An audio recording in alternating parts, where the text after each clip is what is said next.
3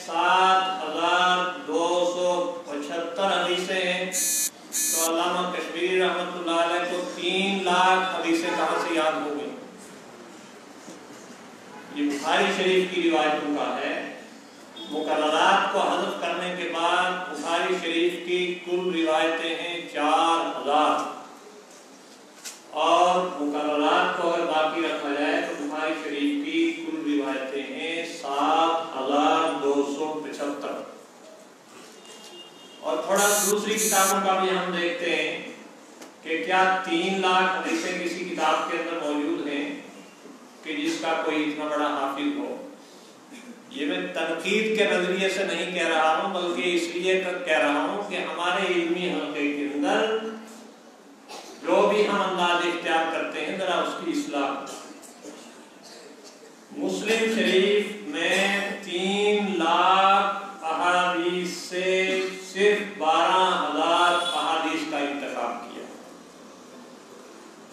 اور مسلم شریف ایسی کتاب ہے جس کے بارے میں کہا جاتا ہے کہ وہ احادیث کا انسائکلوپیڈیا ہے، دائرۃ المعارف ہے، اور کسی موضوع پر بھی آپ کو 5 اور 6 احادیث سے کم نہیں ملیں گی مسلم شریف میں، لیکن مسلم شریف کے اندر جو کل روایتیں ہیں وہ 12000 احادیث ہیں، اور مسلم شریف میں اس کا انتخاب کیا گیا ہے 3 لاکھ احادیث سے۔ اس کے بعد امام ابو داؤد سجستانی کا نمبر ہے، جن کی کتاب موجود ہے، متداول ہے، مشہور ہے ہمارے مدارس میں۔ انہوں نے 5 لاکھ احادیث میں سے 4800 احادیث کا انتخاب کیا، یعنی امام بخاری سے صرف 400 حدیث سے زیادہ، تو 4800 احادیث کا انتخاب ہے۔ ایک کتاب ترمذی شریف کے ساتھ آخر میں ہے، اس کا نام ہے شمائل ترمذی، اس کی کل احادیث 400 ہیں۔ ایک کتاب ہمارے نصاب میں، دورے کے نصاب میں ہے، ابن ماجہ شریف، اور اس میں کل 4000 احادیث ہیں۔ ایک کتاب امام مالک ابن انس رحمۃ اللہ علیہ کی ہے، اس کا نام ہے موطا امام مالک، اس میں 10000 احادیث ہیں۔ اور موطا امام مالک کا ایک دوسرا نسخہ ہے جس کو امام محمد رحمۃ اللہ علیہ نے منتخب کیا ہے، امام مالک رحمۃ اللہ علیہ کی مجلس میں املا کیا ہے۔ موطا امام محمد کی کل 1185 احادیث ہیں، اس سے زیادہ نہیں۔ تو آپ دیکھ رہے ہیں ان کتابوں میں کہیں انتخاب احادیث کا لاکھوں تک پہنچتا ہے۔ ہمارے نصاب کے اندر، موقوف علیہ کے اندر مشکات شریف پڑھائی جاتی ہے، تو شاید ہمارے علمی حلقے کے ذہن میں ہو کہ مشکات شریف تو احادیث کا ایک خزانہ عامرہ ہے اور ایک چلتا پھرتا کتب خانہ ہے، شاید اس سے زیادہ ہو، تو اس کے اندر کل احادیثیں 4484، اس سے زیادہ احادیث نہیں ہیں۔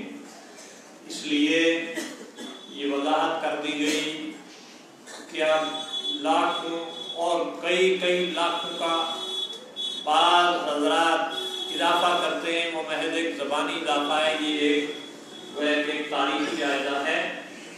امام بخاری رحمۃ اللہ علیہ نے اپنی کتاب کا انتخاب کیا ہے 7275 احادیث میں سے صرف 4000۔ امام بخاری رحمۃ اللہ علیہ نے جس وقت اس کتاب کو منتخب کرنے کا اور اس کی احادیث کو جمع کرنے کا ارادہ کیا، تو روضہ رسول اور منبر رسول صلی اللہ علیہ وسلم کے درمیان بیٹھے وضو کرتے تھے۔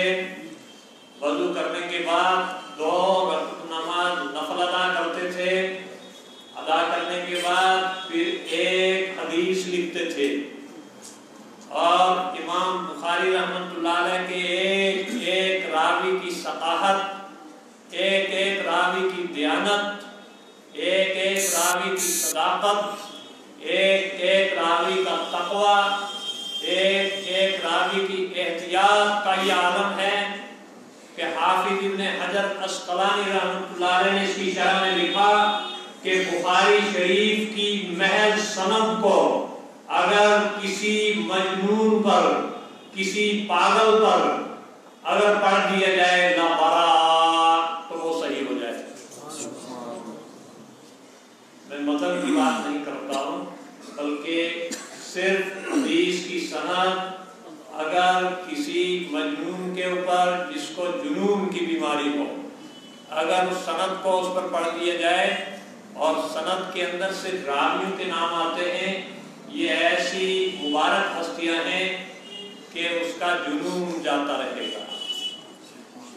تمام علماء کا، تمام محدثین کا، تمام اہل علم کا، تمام اولیاء کرام کا اور علماء ربانیین کا فیصلہ ہے کہ آج تک بخاری جیسی عظیم الشان کتاب کے اوپر سورج طلوع نہیں ہوا کسی علاقے سے۔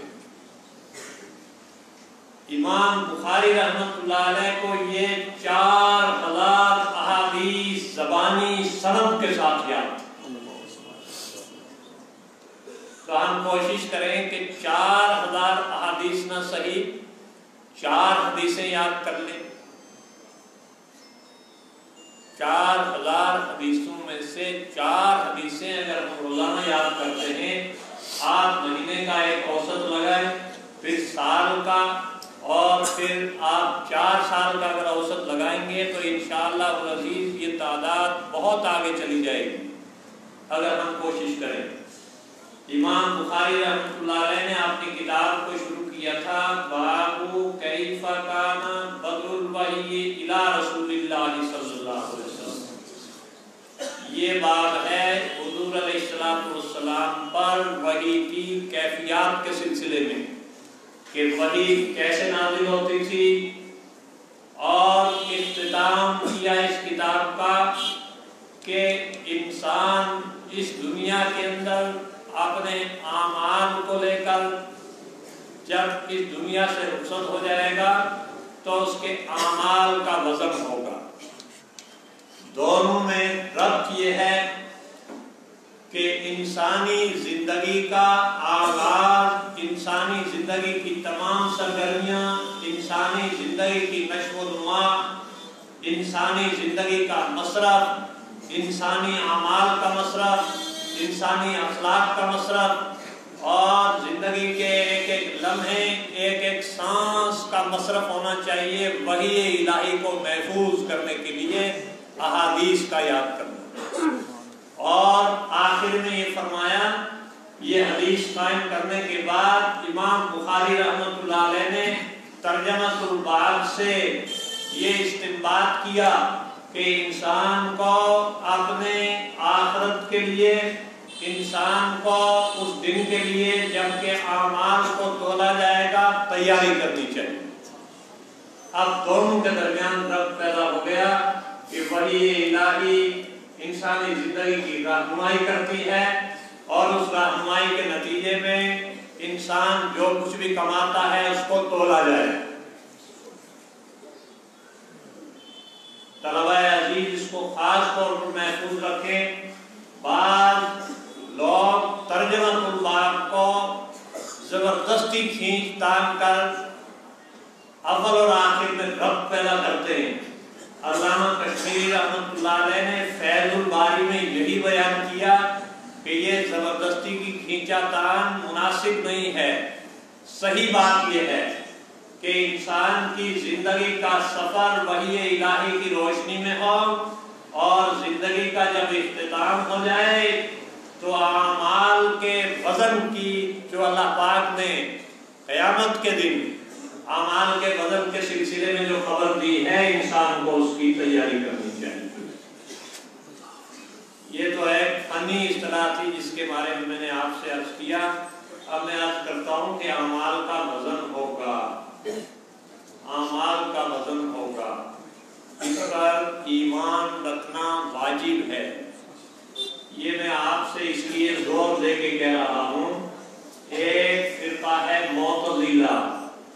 معتزلہ کا کہنا یہ ہے کہ اعمال کوئی جسمانی چیز نہیں ہے، بلکہ اعمال انسان کے ایسی چیز ہیں کہ جن کا وزن نہیں کیا جا سکتا۔ مان لیجئے ہم نے نماز پڑھی تو نماز پڑھنے کا یہ عمل ایک عارض ہے، فنون کی اصطلاح میں یہ کوئی مادی چیز نہیں ہے، اس کا وزن نہیں ہوگا۔ ہم نے روزہ رکھا تو اس کا کوئی وزن نہیں ہوگا، اور ہم نے حج کیا تو اس کا کوئی وزن نہیں ہوگا۔ اسی کو کہا ہے کہ وَأَنْكَرَتِ الْمُعْتَزِلَةُ أَنَّ الْأَعْمَالَ لَا تُوزَنُ وَلَا تُتَصَوَّرُ، کہ اعمال کا نہ تو وزن ہوگا نہ اس کا کوئی تصور ہو سکتا ہے۔ لِأَنَّ الْأَعْمَالَ كُلَّهَا عَرْضٌ وَالْعَرْضُ لَا تُتَكَيَّفُ وَلَا تُقَدَّرُ وَلَا تُوزَنُ، اعمال میں جو اعراض ہیں نہ ان کا وزن ہوگا، نہ ان کی کوئی کیفیت ہے، نہ اس کی کوئی مقدار ہے۔ وَبِالرَّغْمِ عَلَى ذَلِكَ اجمع اہل السنت والجماعہ علی ان الاعمال توزن، اہل سنت والجماعت کا عقیدہ یہ ہے کہ اعمال کا وزن ہوگا۔ لیکن آپ نے کچھ حضرات ایک خاص لوجک کے تحت، ایک خاص فلسفے کے تحت ذہن میں ایک مفروضہ قائم کر سکتے ہیں کہ وہ ترازو کس طرح کی ہوگی جس کے اندر انسان کی نماز تولی جائے گی، وہ ترازو کس طرح کی ہوگی جس کے اندر انسان کے روزے تولے جائیں گے۔ تو بھائیو، جو چیز معتزلہ کی عقل میں نہیں آ سکی وہ آج کے نوجوانوں کی عقل میں آسانی سے آ سکتی ہے۔ کیا بخار کو تولنے اور ناپنے کا آلہ تھرمامیٹر نہیں ہے؟ اور آج تو ہر انسان بیماریوں کا مجموعہ بنا ہوا ہے، اور کیا جتنے بھی ٹیسٹ کیے جاتے ہیں، جتنی جانچیں کی جاتی ہیں، ان جانچوں کے اندر کیا مشین کے ذریعے بیماری کو، جو کہ ایک غیر حسی چیز ہے، تولا نہیں جاتا؟ اور کیا موسم کے درجہ حرارت اور برودت کو تولنے کے لیے تھرمامیٹر نہیں ہوتا؟ کیا بارش کا پتہ لگانے کے لیے اور دھوپ کا پتہ لگانے کے لیے کوئی آلہ نہیں ہے؟ عجیب بات ہے کہ آج سے 800 سال پہلے معتزلہ ایک جماعت گزری ہے، اور وہ خالص ایک عقلی منطقی اور فلسفی جماعت گزری ہے۔ اس کے دماغ میں یہ بات نہیں سمائی کہ جس طریقے سے انسان کی سانسوں کو تولا جا سکتا ہے، اور انسان کے لمحوں کو تولا جا سکتا ہے، انسان کی گرمی کو تولا جا سکتا ہے، انسان کے جسم کی ٹھنڈک کو تولا جا سکتا ہے، انسان کے دماغ کے اندر کیا چل رہا ہے، کیا منصوبے ہیں، کیا پروجیکٹ کر رہا ہے، اور کیا فلسفی ہے آئندہ زندگی کے بارے میں، جب ان تمام چیزوں کو مشین کے ذریعے معلوم کیا جا سکتا ہے۔ فَحَقٌ عَلَى كُلِّ مُسْلِمٍ أَن يُؤْمِنَ أَنَّ الْأَعْمَالَ تُوزَنُ، لہذا یہاں بیٹھے ہوئے ہر انسان کا ایک واجبی فریضہ ہے کہ اس کے اوپر ایمان رکھے کہ ہمارے اعمال تولے جائیں۔ البتہ ایک بحث یہ باقی رہے گی کہ یہاں جو عنوان قائم کیا گیا ہے، اس عنوان کے لیے ایک لفظ استعمال کیا گیا ہے، وَنَضَعُ الْمَوَازِينَ الْقِسْطَ لِيَوْمِ الْقِيَامَةِ، اور ہم اعمال کا وزن قائم کرنے کے لیے قیامت کے دن ترازو قائم کریں گے۔ تو موازین میزان کی جمع ہے، تو اس کا مطلب یہ ہوا کہ اعمال کے تولنے کے لیے ایک میزان نہیں ہوں گی بلکہ مختلف میزانیں ہوں گی۔ لیکن بھائیو، یہ بھی اگر ہم سوچیں گے تو یہ سوال بھی ناقابل حل نہیں ہے بلکہ آسان ہے. بتائیے لوہا تولنے کے لیے دھرم کانٹا ہوتا ہے کہ نہیں ہوتا؟ اور سونا تولنے کے لیے چھوٹی سی ترازو ہوتی ہے کہ نہیں ہوتی؟ اور بھائیو ہمارے مدرسوں میں اور اسکولوں کے اندر جب امتحان ہوتا ہے تو جانچنے کے لیے خالص استاد کا دماغ ترازو ہوتا ہے کہ نہیں ہوتا؟ اور جب انٹرویو دیتے ہیں اور اس کے بعد پھر آبجیکٹیو سوال ٹائپ کے سوالوں کے اوپر صرف ہم مارک کرتے ہیں اور پھر کمپیوٹر میں اس کے نتائج آتے ہیں، تو کیا یہ ترازو ان ترازو کے مقابلے میں اور زیادہ باریک ہے کہ نہیں؟ اور پھر علم نفسیات کی طرف آپ جائیں گے تو انسان کی نگاہ بھی ترازو ہے. ایک نگاہ میں انسان دوسرے کی سیرت کو، دوسرے کے سلوک کو، دوسرے کے اخلاق کو، دوسرے کے برتاؤ کو، دوسرے کے طور طریقوں کو، دوسرے کی شخصیت کو اور شخصیت کے دماغ میں کار فرما افکار کو اور اس کے طور طریقوں کو کیا انسان ایک نگاہ میں کاٹ نہیں لیتا ہے؟ تو لہذا اگر تمام اعمال کے لیے الگ الگ ترازو ہوں تو اس کے اندر بھی کوئی استحالہ نہیں ہے، اس میں بھی کوئی ناممکن چیز نہیں ہے.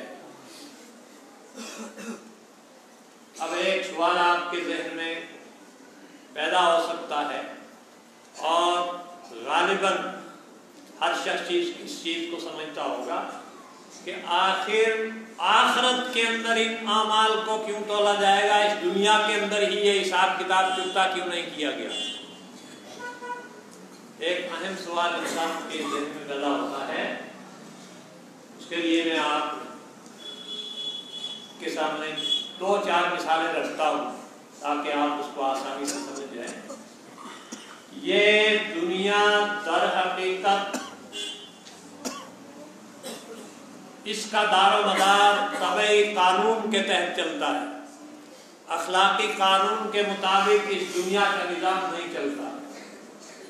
اس بات کو یاد رکھیے. گھاس اگتی ہے اور کیمیاوی اصولوں کے مطابق گھاس خود بڑھتی چلی جاتی ہے.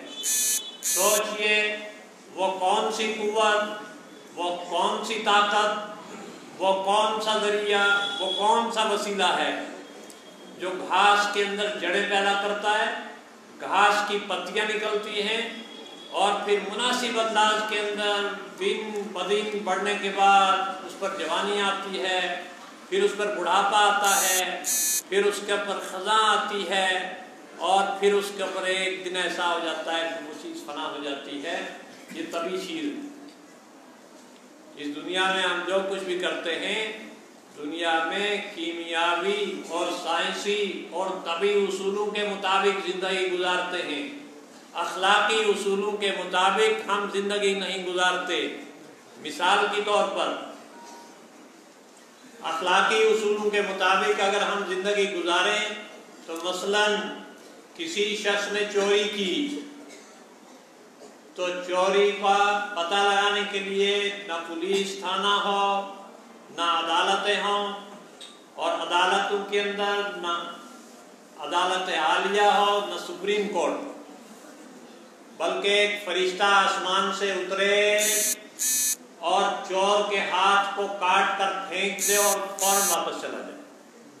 لیکن آج تک آپ نے دیکھا کہ کسی شخص نے چوری کی اور وہ جب صبح سو کر جب وہ صبح اٹھا تو اس کا ہاتھ کٹا ہوا ہو؟ آپ نے نہیں دیکھا.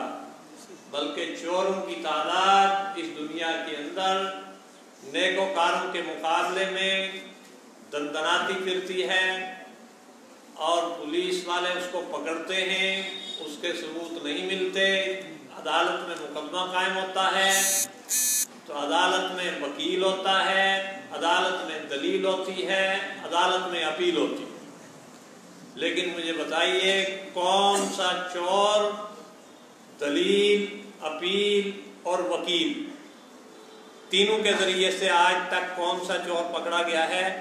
بڑے بڑے چور ہیں، چوری کے اندر انہوں نے نام پیدا کیا اور مستقل ایک ڈپارٹمنٹ ہی بد اخلاقی کا چوری کا محکمہ ہو. اگر دنیا کے اندر چور کو خدا تعالیٰ کی طرف سے سزا ملے اور اس کا ہاتھ کٹنے لگے تو تھانوں کی دیواریں بلند ہونے کے بجائے جامعہ کی دیواریں آسمان سے مل جائیں. عدالتوں کی بلڈنگیں بلند ہونے کے بجائے مسجدوں کی دیواریں اونچی ہوتی رہیں.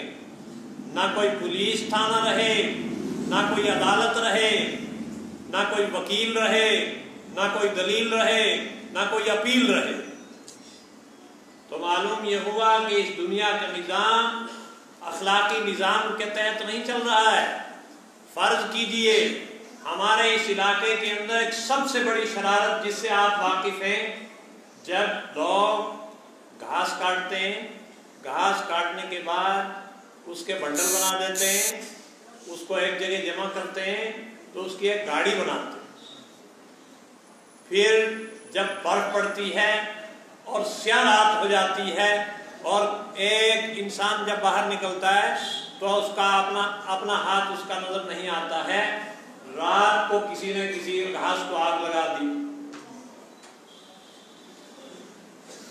آپ میں سے کوئی بتا سکتا ہے جس نے کسی کے گھاس کو آگ لگائی آج تک پکڑا گیا کسی مقدمے میں؟ اگر پکڑا گیا ہوتا تو یقیناً گھاس جلانے کا یہ عمل آج تک ختم ہو چکا ہوتا، مگر نہیں پکڑا گیا. پکڑا گیا تو جزوی طور پر اس کا ثبوت ملا، اور جزوی طور پر ثبوت نے وکیل کو سہارا دیا، اور وکیل نے دلیل پیش کی اور قریب تھا کہ وہ چھوٹ جائے، لیکن جج کو کسی نے رشوت پیش کی، چور پھر بھی بھاگ گیا. تو کیا اس دنیا کے اندر کسی چور کو پکڑنا آسان کام ہو گیا؟ کسی نے کسی کو قتل کیا. آج بڑے بڑے خونخوار، بڑے بڑے درندے، بڑے بڑے قاتل پھر رہے بھیڑیوں کی طرح، اور بڑی بڑی فائل بن رہی ہیں عدالتوں کے اندر، اور پولیس والوں کی بھرتی پہ بھرتی اسی عنوان پر ہو رہی ہے کہ چوروں میں اضافہ ہو رہا. لیکن حضور علیہ السلام نے اس نظام کو اس طرح سے نہیں چلایا کہ حضور علیہ السلام چور پکڑتے پھرتے. غور کیجئے کہ حضور علیہ السلام اگر اس طرح سے چوروں کے پیچھے بھاگتے رہتے تو 23 سالہ کیا 23,000 سال گزر جاتے، آپ نے پیغام کو پورا نہ کر پاتے. قاتل کو پکڑنے کے پیچھے پڑتے اور اس کا سراغ تک نہ ملتا اور پوری زندگی ختم ہو جاتی. رشوت خوروں کے خلاف جنگ چھیڑتے اور رشوت خوروں کو پکڑنے کے پیچھے لگتے. تو میں تو یوں سمجھتا ہوں کہ رشوت خور کو پکڑنے کے لیے عمر نوح چاہیے، صبر ایوب چاہیے، گریہ یعقوب چاہیے. آپ نہیں پکڑ سکتے.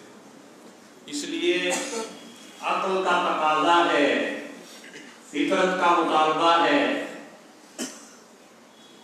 اور سائنس کی ڈیمانڈ ہے، موجودہ دنیا کے نظام کا عین تقاضا ہے کہ ایک ایسی دنیا ضرور قائم ہونی چاہیے جس دنیا کے اندر کوئی جج نہ ہو، کوئی دلیل نہ ہو، کوئی اپیل نہ ہو، کوئی پولیس نہ ہو، کوئی رشوت نہ ہو، کوئی فائل نہ ہو، اور فائلوں کے اوپر سے گرد جھاڑنے والے، رشوت دینے والے بھی موجود نہ ہو.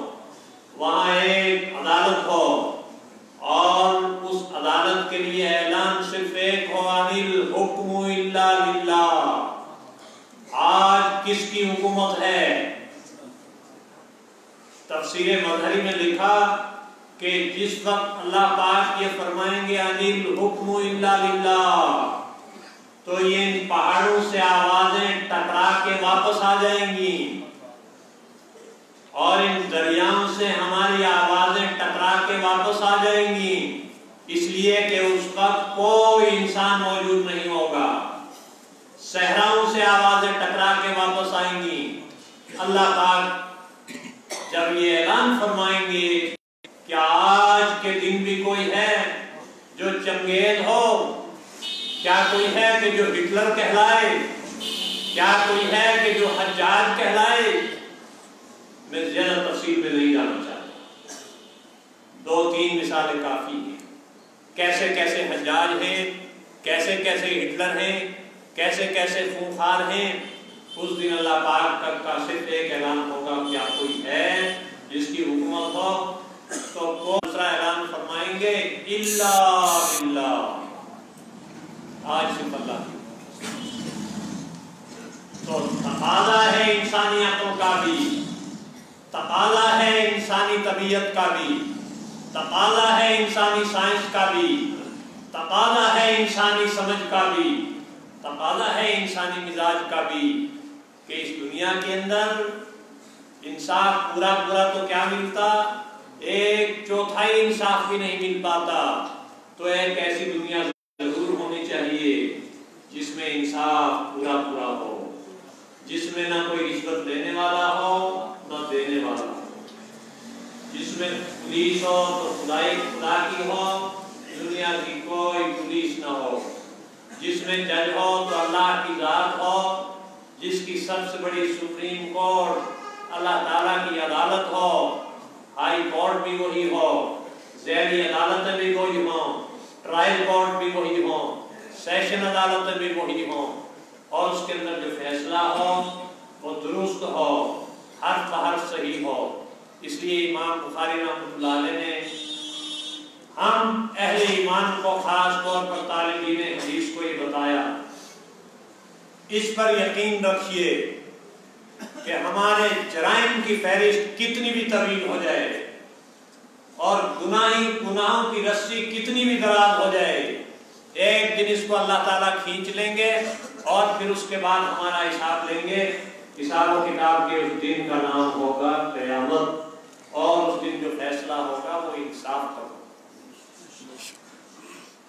بھائیو، آپ کیا سمجھتے ہیں انصاف کا لفظ کتاب میں لکھ دینے سے انصاف کے تقاضے پورے ہوتے ہیں؟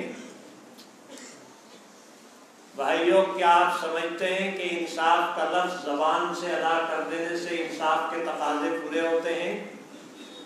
کیا آپ سمجھتے ہیں کہ جج کی کتاب کے اندر جسٹس کا لفظ لکھنے سے، انصاف کا لفظ لکھنے سے انصاف کے تقاضے پورے ہو جاتے ہیں؟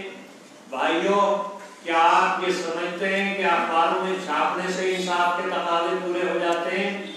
کیا آپ یہ سمجھتے ہیں کہ انصاف کا ڈنڈورا پیٹنے سے انصاف کے تقاضے پورے ہو جاتے ہیں؟ کیا آپ یہ سمجھتے ہیں کہ انصاف کو الیکشن میں ایشو بنانے سے انصاف کے تقاضے پورے ہوتے ہیں؟ کیا آپ یہ سمجھتے ہیں کہ انصاف کے لفظ کا تجزیہ کرنے سے انصاف کے تقاضے پورے ہو جاتے ہیں؟ کیا آپ یہ سمجھتے ہیں کہ پھیپھڑوں کی طاقت لگا کر انصاف کی دہائیاں دینے سے کیا انصاف کے تقاضے پورے ہوتے ہیں؟ انصاف کا تقاضا یہ ہے کہ انصاف ہو، اور انصاف جب ہوتا ہے تو زمین کا ایک ذرہ فطرت کی زبان اختیار کرتا ہے اور اعلان کرتا ہے کہ واقعتاً انصاف ہوا۔ بھائیو، انصاف اس وقت قائم ہوگا جب آپ یہ محسوس کریں کہ انصاف ہوا ہے۔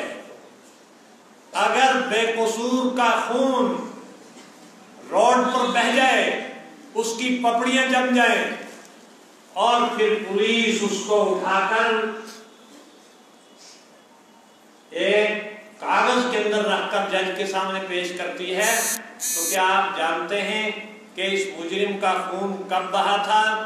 سورج نے کب اس کو سکھا دیا؟ کب اس کی پپڑیاں بن گئی؟ تو ابھی میں نے اسی لیے عرض کیا تھا، ان عدالتوں سے انصاف چاہنے کے لیے بقول مولانا ابوالکلام آزاد واقعی عمر نوح چاہیے، اور واقعی گریہ یعقوب چاہیے، اور واقعی صبر ایوب چاہیے۔ کتنی مائیں بینائی سے محروم ہو گئیں اپنے بیٹوں کے لیے انصاف چاہتے ہوئے، اور کتنے لوگ انصاف کے خواب دیکھتے دیکھتے زمین کی چادر اوڑھ کر سو گئے لیکن انصاف نہیں ملا انہیں۔ یہ انصاف کدھر کو ہے، کہاں کو ہے، کہاں رہتا ہے؟ سنتے ہیں عشق نام کے گزرے ہیں ایک بزرگ، ہم لوگ بھی فقیر اسی سلسلے کے ہیں۔ یہ انصاف کس سلسلے کے بزرگ ہیں؟ چشتیہ کے، سہروردیہ کے، قادریہ کے، نقشبندیہ کے؟ یہ انصاف نام کے بزرگ کون سی جماعت سے تعلق رکھتے ہیں؟ یہ کون سی سیاسی جماعت سے تعلق رکھتے ہیں؟ کون سی دینی جماعت سے تعلق رکھتے ہیں؟ کس مکتبہ فکر سے تعلق رکھتے ہیں؟ انصاف آج تک ہوا ہی نہیں ہے تو انصاف کا تعارف کیسے کروایا جائے؟ کیوں؟ اس لیے کہ انصاف صحیح معنی میں وہاں ہوگا جہاں ہر انصاف کو لگے کہ انصاف ہوا ہے، ہر آنکھ محسوس کرے، ہر زبان اس کا تلفظ کرے، ہر دل اس کا ادراک کرے، ہر دماغ اس کی معقولیت کے اوپر مطمئن ہو جائے، اسے انصاف کہتے ہیں۔ ایک دو انصاف، جس جگہ کے اندر انصاف تھا، انصاف نے جہاں پرورش پائی، انصاف نے جس جگہ کے اندر اپنے لیے عزت محسوس کی، انصاف نے جہاں اپنا اعزاز محسوس کیا، وہ ان علماء کی گودیں تھی، ان مدرسوں کے یہ گہوارے تھے جہاں انصاف نے ہمیشہ سکون محسوس کیا ہے، جہاں انصاف نے اپنے آشیانے بنائے ہیں۔ حضرت عمر رضی اللہ تعالیٰ عنہ کا جب انتقال ہو گیا تو مدینہ میں کسی شخص کو یہ معلوم نہیں ہو سکا کہ حضرت عمر رضی اللہ تعالیٰ عنہ کا انتقال ہو گیا ہے۔ ایک دیہاتی، ایک بدو دوڑتا ہوا آ رہا ہے اور اس نے آ کے مسجد نبوی میں عجیب انکشاف کیا کہ آج امیر المومنین حضرت عمر فاروق کا انتقال ہو گیا۔ تو جو لوگ وہاں پر موجود تھے صحابہ کرام میں سے، تابعین میں سے بھی اس دیہاتی کو لپٹ گئے اور اس سے یہ کہا کہ مدینہ جیسے بڑے شہر کے اندر عمر کے انتقال کی خبر نہیں ملی، تم دیہات سے کہاں سے عمر کے انتقال کی خبر لے کر آ گئے؟ اور آپ کو عجیب سا لگے گا نا کہ جامعہ ضیاء العلوم میں ہم بیٹھے ہوئے ہیں اور کوئی شخص ڈوڈا کی پہاڑی سے یا اس سے بھی آخر میں کوئی پہاڑی ہو وہاں سے بھاگا ہوا آئے اور ہمیں آ کر یوں بتائے کہ یہاں بخاری شریف کا درس ہو رہا ہے اور ہم یہاں بیٹھے ہوئے ہمیں معلوم نہ ہو کہ بخاری کا درس ہو رہا ہے، آپ کس کی بات معتبر مانیں؟ اس دیہاتی نے جب یہ کہا، وہاں پر موجود حضرات تھے، انہوں نے کہا کہ بھائی ہمیں تو معلوم نہیں ہے، آپ کو کیسے پتا چلا؟ کہا پتا مجھے بھی نہیں ہے، لیکن مجھے آج ایک بھیڑیے نے یہ بتایا کہ عمر کا انتقال ہوا۔ بھیڑیے نے کیسے بتایا؟ کہا کہ عمر کی خلافت کے اتنے سال ہو گئے، آج تک میں بھیڑے چراتا رہا اور بھیڑیوں نے آنکھ اٹھا کر کسی بکری کی طرف نہیں دیکھا، بھیڑ کی طرف نہیں دیکھا، اور آج صبح میں نے دیکھا ہے کہ بھیڑیے نے میری بکری پر حملہ کر دیا۔ میں یہ سمجھا کہ انصاف قائم کرنے والا شخص ہے دنیا سے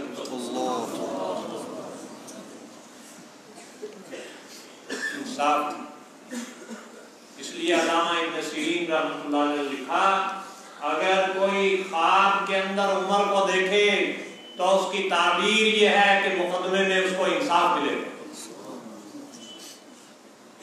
اگر کوئی خواب میں ابو بکر صدیق کو دیکھے تو اس کی تعبیر یہ ہے کہ اس کی خاندان کے اندر شرافت کے ساتھ زندگی گزارنے والی نسلیں پیدا ہو۔ اگر کوئی خواب میں عثمان غنی رضی اللہ تعالیٰ عنہ کو دیکھے تو اس کی تعبیر یہ ہے کہ ان کی خواتین کے اندر حیادار پیدا ہو۔ اگر کوئی خواب میں علی مرتضیٰ کو دیکھے تو اس کی تعبیر یہ ہے کہ یہ اسلام کے لیے